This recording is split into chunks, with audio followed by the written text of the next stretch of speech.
I believe that clil, I encountered clil 2.5 years ago, and what struck me, as somebody from a primary background, but somebody who also has done a lot of work in the field of EL, children learning English as an additional language, is, as Anna said and David said, that this is about effective pedagogy. I just said, isn't this good teaching and learning? And my experience and knowledge of language teaching is that good language teaching is also at the heart of this, because in good foreign language teaching and teaching English as a foreign language, there's task-based learning, and language learning is carefully sequenced, and it's chunks, and it has authentic context and purpose.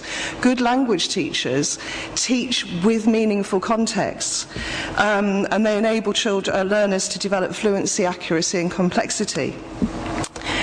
But I think what clil offers, and it's something that I passionately believe in, is the equal attention to content and language.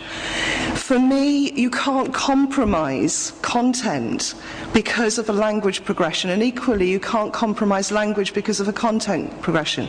There has to be a dialogue, there has to be an engagement. You have to work out how to bring these two things together, because otherwise both are compromised for the learner, because in a sense it's the learner who is trying to make these things come together.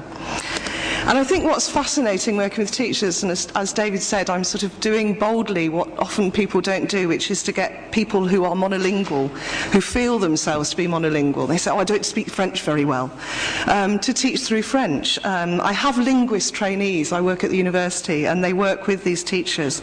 But what is fascinating is that when teachers begin to examine the relationship between the subjects they teach and the language progression, they say, oh gosh, so actually it makes sense, because in geography we learn prepositions. They start to make connections. There is a situated nature of language, and they start to make those connections. They are inextricably linked. And I think what's really interesting, and for me, my focus on children learning English as additional language, is too often these children have been placed in monolingual contexts where nobody's thought about language progression.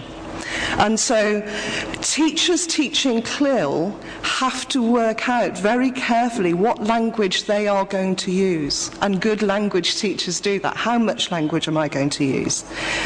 And in clil context, and we have only done small studies, because in England it is only just beginning for me. But what we're seeing, and what my students are finding remarkable, is EAL learners thrive. They, instead of their first language being an encumbrance, it's a real assistance. They have knowledge about language, they have language learning strategies. And what happens is those learners tend to support the other learners. It's a really interesting idea. The other part of clil, I believe, is that language learning, and as somebody who honestly learnt language for 7-8 years in secondary school, I find that I'm not as good at language as I should be, because my language was redundant. As Hugo said earlier on, he said, if you've learnt how to, lots of irregular verbs, it's if you don't use them, they become lost. You're in a place where you can't talk. clil provides context for children to lose language all the time. And it's the language of subjects. And that language is an aspiring curriculum. So I think the thing that I wanted to end with is two scenarios.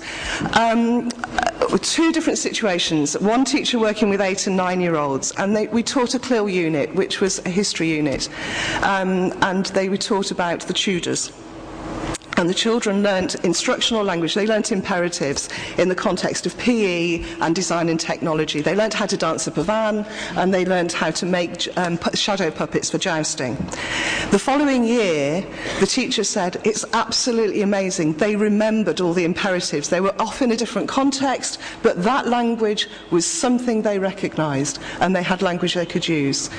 Another group of teachers who were looking in English teaching through English with English-speaking children, teaching science, set up an activity where children had to describe materials. They had no language of description. So for me, language and content are inextricably linked, and good teaching is clil.